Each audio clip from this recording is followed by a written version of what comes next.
wabarakatuh. Udah mulai tuh. Assalamualaikum warahmatullahi wabarakatuh. Waalaikumsalam warahmatullahi wabarakatuh. Saya Anissa Faradilas. Saya akan membahas tentang overweight atau kelebihan berat badan. Yang akan dibahas malam ini, yang pertama itu ada kelebihan, yang kedua ada penyebab, yang ketiga ada dampak, yang terakhir ada pencegahan.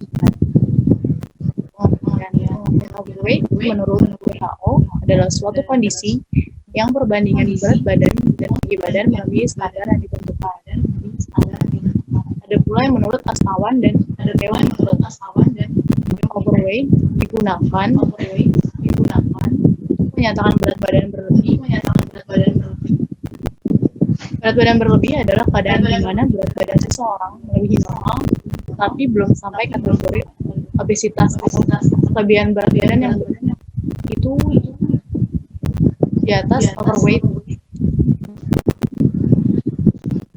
Overweight itu bisa ditentukan dengan cara IMT atau indeks massa tubuh. Menurut WHO, indeks massa tubuh adalah indeks sederhana yang paling sering digunakan untuk mengklasifikasikan status gizi pada populasi dewasa atau perorangan. Gimana sih cara hitung IMT? IMT itu cara hitungnya ada berat badan dibagi dengan tinggi badan kuadrat dengan catatan tinggi badannya itu harus dalam meter. Jadi kalau misalnya kita udah hitung IMT terus kita dapat 26 angkanya, berarti kita masuk ke dalam kategori gemuk. Selanjutnya ada penyebab overweight itu yang pertama ada genetik. Pasti ada beberapa orang yang mempunyai keturunan gemuk. Nah itu susah ya kalau mau turunin, kecuali kalau kita benar-benar ngejaga pola makan kita. Yang kedua ada aktivitas fisik. Kalau kita makan banyak, terus aktivitas kita nggak ada, itu lemak pasti akan numpuk dong, terus badan kita akan melebar. Banget guys. Jadi aktivitas fisiknya harus benar-benar sesuai dengan apa yang kita konsumsi. Jadi apa yang masuk ke dalam diri kita itu juga harus sesuai dengan apa yang kita lakukan, energinya ya. Terus yang ketiga itu ada pola makan. Pola makan di sini yang dilihat itu bentuk makanan. Jadi bentuk makanannya itu harus gizi seimbang, harus ada karbohidratnya, ada proteinnya, ada sayurannya, ada buahnya, kalau bisa. Terus ada juga porsinya. Sebisa mungkin porsinya itu harus sesuai dengan kebutuhan kita, apa yang lebih. Terus ada pula waktunya. Waktu makan. Jadi kalau misalnya siang udah waktu makan, siang nggak makan, nanti kita makannya di makan malam, tapi itu 2 kali. Sangat tidak dianjurkan ya guys, karena itu benar-benar langsung numpuk lemaknya. Kasihan ginjal kalian nanti. Terus yang keempat gaya hidup. Kita kan zaman milenial nih, apa namanya, pengen banget tuh makan junk food lah, makanannya pengennya di luar jajan. Padahal kita tuh nggak tahu junk food itu kan nggak sehat. Kita nggak tahu tuh gulanya seberapa, natriumnya seberapa, lemaknya, terus minyak yang dipakai buat digoreng itu minyak baru atau enggak. Jadi harus benar-benar gaya hidupnya jangan sampai kayak gitu. Waktu tidur. Yang kelima ada waktu tidur. Waktu tidur ini untuk malam ya, kita tidur malam aja nggak boleh, apalagi begadang. Kenapa? Karena kan kalau misalnya kita tidur di atas jam 10 aja tuh perut tuh kayak lapar banget. Kita bawaannya tuh pengen makan. Makanya tuh kita sering banget kayak malam tuh ngotak-ngatik lemari cuma buat nyari makanan. Makanya lebih baik kita tidur. Kalau kita tidur jam 9 aja, jam 9 nanti kan kita bangun jam 5, itu pas sudah 8 jam kita tidur. Terus ada yang keenam, terakhir ada aspek psikologis. Aspek psikologis ini maksudnya itu kayak kalau kita lagi stres nih, banyak tugas, banyak tugas lah, terus di rumah banyak kerjaan, di luar banyak kerjaan, itu kan bisa menimbulkan stres. Nah, stres biasanya tuh kalau kita stres tuh makan mulu kan. Kalau banyak kerjaan tuh kita makan mulu, makan cemilan. Nah, itu cemilan itu bisa menyebabkan overweight, walaupun nggak langsung ya. Tapi kalau misalnya kita menerapkan hal kayak gitu terus menerus, itu pasti bakal overweight juga nantinya. Selanjutnya ada dampak dari overweight, salah satunya itu ada diabetes. Kenapa sih bisa menyebabkan diabetes?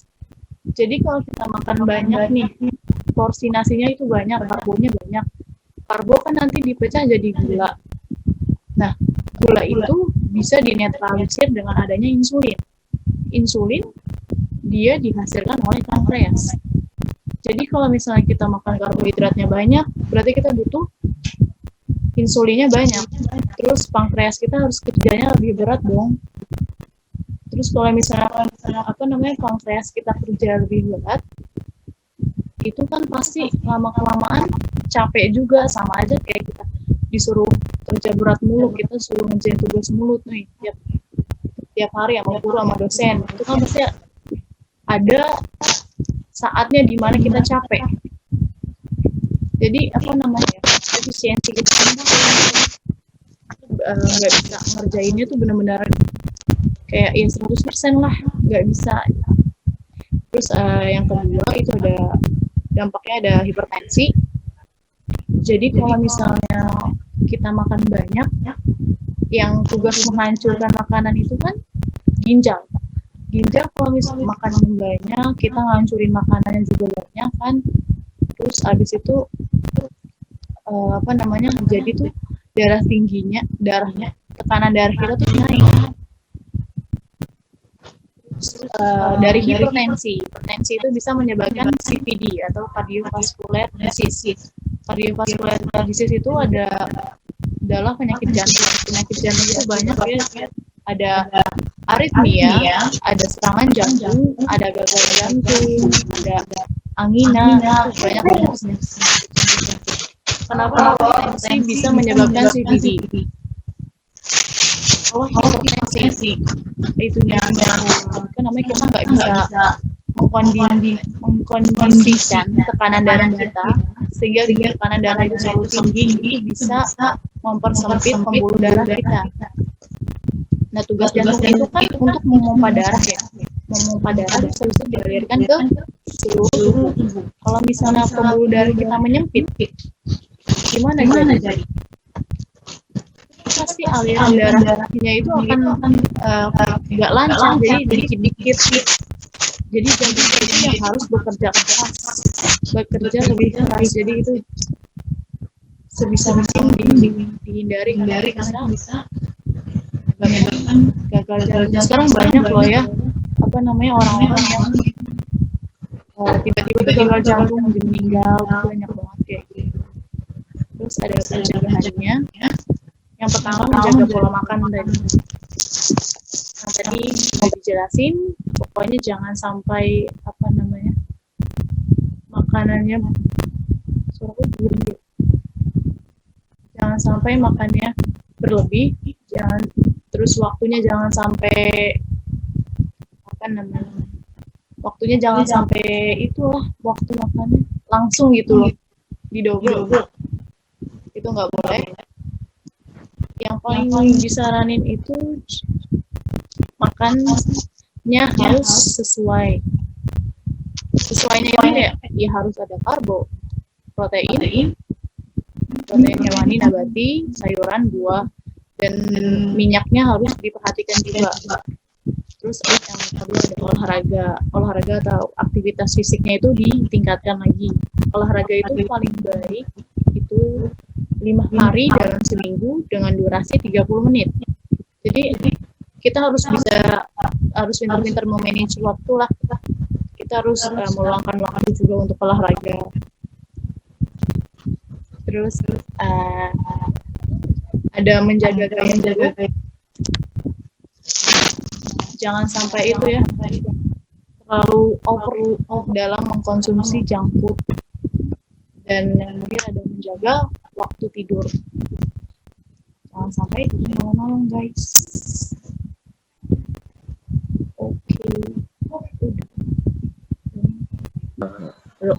Dari penjelasan saya, ada yang ingin ditanyakan? Kayaknya ada sedikit buat tanya aja sih, misal overweight, apakah efek samping terbesarnya itu apa ya?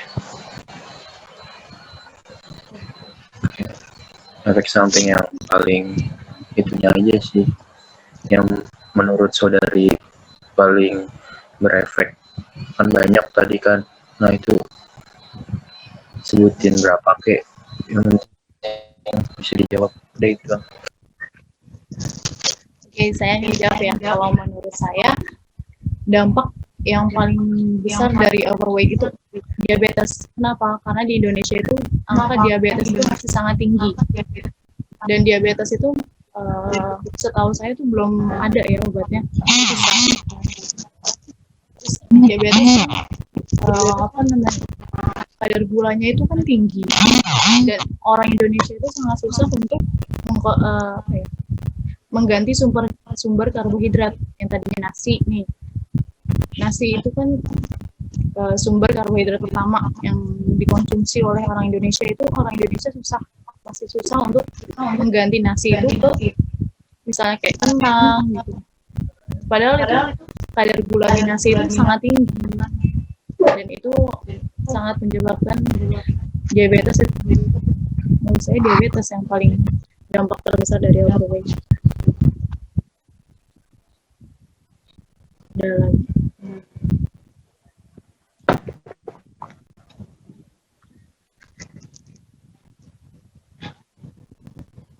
Udah terjawab belum pertanyaannya?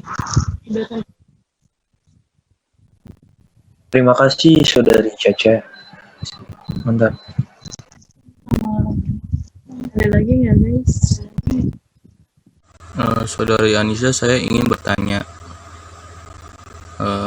Saya ingin bertanya kepada saudari Anissa. Tadi saudari Anissa menjelaskan tentang overweight.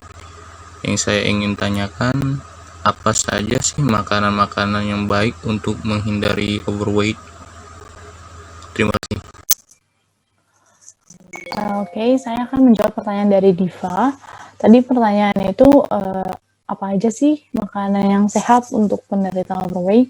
Yang pertama, kita tuh harus mengganti sumber karbohidrat atau bahan karbohidrat kita yang tadinya nasi, kita harus sebisa mungkin itu mengurangi nasi atau kita malah harus mengganti nasi dengan ada kentang, ada yang lain ya, makaroni yang mempunyai indeks glikemiknya lebih rendah. Terus sebisa mungkin kita harus menghindari atau mengurangi konsumsi gula.